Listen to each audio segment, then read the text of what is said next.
All right, we've got a lot to talk about today with this absolutely phenomenal OTA, which I think is going to do a lot to shake up the meta.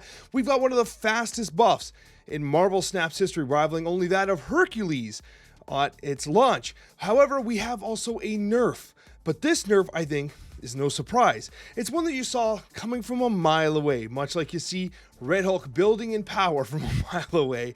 Red Hulk getting a 2-power nerf, going from a 6'11 to a nice 6'9. The only thing about it though is that, like, as we discussed in on the Snapchat, for instance, when we were reviewing Red Hulk, we said obviously the card is fantastic, but the fact that it reveals in its hand, much like Apocalypse. Actually, Apocalypse and Red Hulk are very analogous to the sense that, like, they both got 2-power nerfs, they both build in hand, they both get really big. But with Red Hulk, it's like you see it kind of building up, and so theoretically there should have been some cube equity in those retreats, because you're like, well, I'm not going for 8 cubes against a 20-something power Red Hulk, right? But apparently people found themselves going for 8 cubes against 20-something power Red Hulks and losing a lot. And so it looks like Second Dinner has taken a little bit off the top. But ultimately, I mean, I think Red Hulk is still super good. Where do they differ from Apocalypse? Well, Red Hulk can go pretty much everywhere. It's literally in almost every single deck. I think in the top 10 decks of the week in the last week, like 7 or 8 of them featured Red Hulk to some degree. And whereas Apocalypse is in 1, right? It goes in discard. Red Hulk goes everywhere. So, I mean, it is obviously problematic from that standpoint, and I'm glad Second Dinner is addressing it relatively soon. Does it hurt for the people that invested in it relatively early? Of course, right? You spend 6k tokens, you spend like your spotlight keys, and it gets nerfed rather quickly. But I think that it's going to have a much more stabilizing effect on the game because it was overperforming. This nerf makes a lot of sense. Very notable, they choose to attack the baseline power and not the +4 power, which basically just lowers the floor a little bit while keeping the ceiling high, keeping the identity of the card what it is. Overall, a good change, and we'll have to see if it can compete with this buff in terms of excitement. I mean, listen, if you had the chance to get not Red Agent, I almost called him Red Agent. If you had the chance to get US Agent, you probably skipped on it because US Agent was absolutely terrible. In fact, it was borderline unplayable, and now what they've done is they've increased it from a -3 to a -4. Now, okay, listen, now we're talking. This is a pretty significant buff. We're talking about a very significant stat line here, and this starts to make a lot more sense for Sarah control-based decks, which are going to want to play this later in the game. Now, at -4 power, landing on 4, 5, and 6 cost cards is just that much more detrimental for your opponent. And so suddenly US Agent starts to make more sense at these stat lines.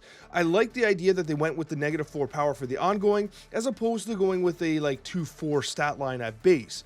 This basically makes it way more impactful. The ceiling is way higher on US Agent now. And so suddenly it looks interesting.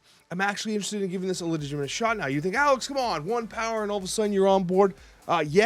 Yeah, Marvel Snap, kind of like the variability of cards, it's pretty damn tight. It's tight, and now I think US Agent has the potential to be pretty legitimate. Is it a little awkward to play on turn 2? Yes. Could it be highly impactful on turn 5 or 6? In the same way you might play like a Shadow King? Hell yeah. This is a big change for something like a C3, by the way, which is starting to make a little bit of strides, even though C2 is definitely better. Anyways, I digress. That's a whole other conversation. But US Agent being buffed very rapidly. I like this approach. If a card is super underperforming and people are sad that they pulled it from a spotlight cache, give it a buff, let people play with it, because at the end of the day, resources are expensive. If you ended up with US Agent, you want a reason to play it. So I like this change a lot.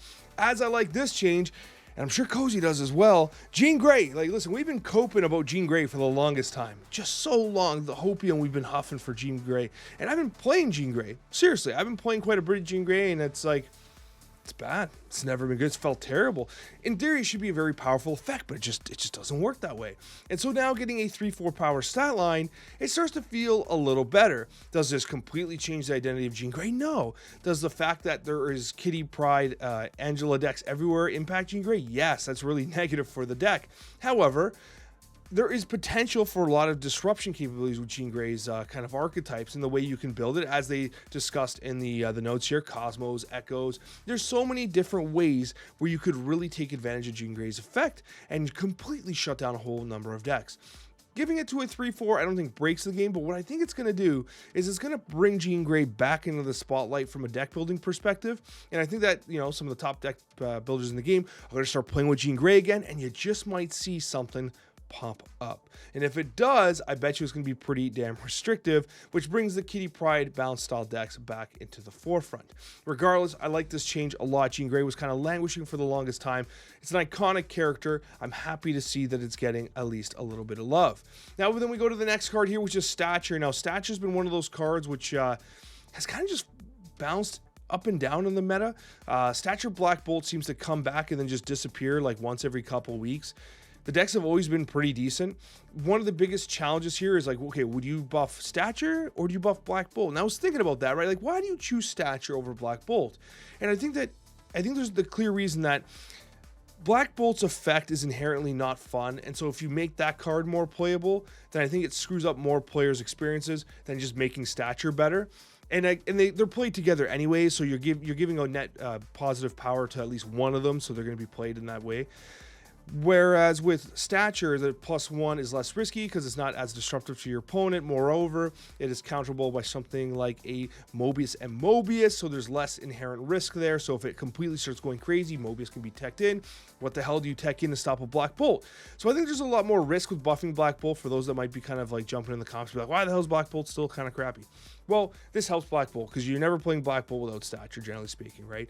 And I think one of the biggest challenges with Black Bolt, I've mentioned it in the past, is that a lot of the ways those decks are designed is like you're disrupting them with rocks and Korgs and stuff like that, and your Black Bolt ends up just getting rid of a rock anyways, just to activate the Stature, right? So I like the change. I'm happy Stature's getting a little bit of love. I think this card has been, I don't want to say it's irrelevant because it's not. It just hasn't been a good performer, so I'm happy to see it kind of back in the limelight. And you're going to see Stature Black Bolt decks. Like, these decks come back very frequently, and then they kind of fall out of the zeitgeist a little bit.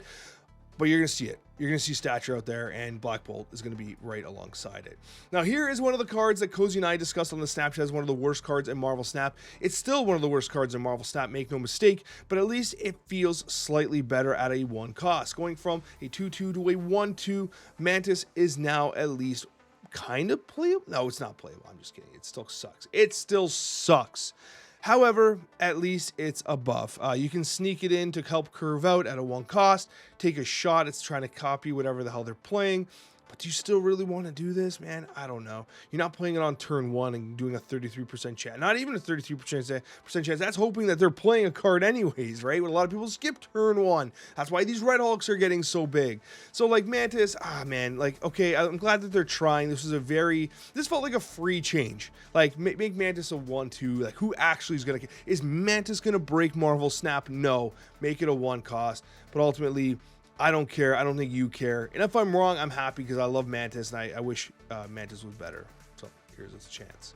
Now, here's one I'm actually super excited about, and you damn well know that I am going to be working on a new Beta Ray build deck. So subscribe if you're not subscribed already. Be kept up to date with that. But what I will say is that going from a 5/8 to a 5/9 makes a lot of sense for Jane Foster. It always felt decent to play, but I think Jane Foster needs to feel really good on turn 5. And it helps to mitigate some of the risk of like, well, I was able to play my Stormbreaker because I have Beta Ray Bill, but I never ended up drawing Mjolnir, so I'm only drawing one thing. You know, it helps to kind of like reduce the variability of those decks. The pop-off is still there, but I think the floor is ever so slightly higher, which I think I genuinely appreciate. Oh man. The change to Darkhawk and a lot of the changes around those original Beta Ray build decks and now the Zabu change has really made those decks difficult to pilot and has really taken Beta Ray Bill from a legitimate meta contender into like obscurity. And I'm going to do my damnedest as one of the OG Beta Ray Bill believers to bring it back.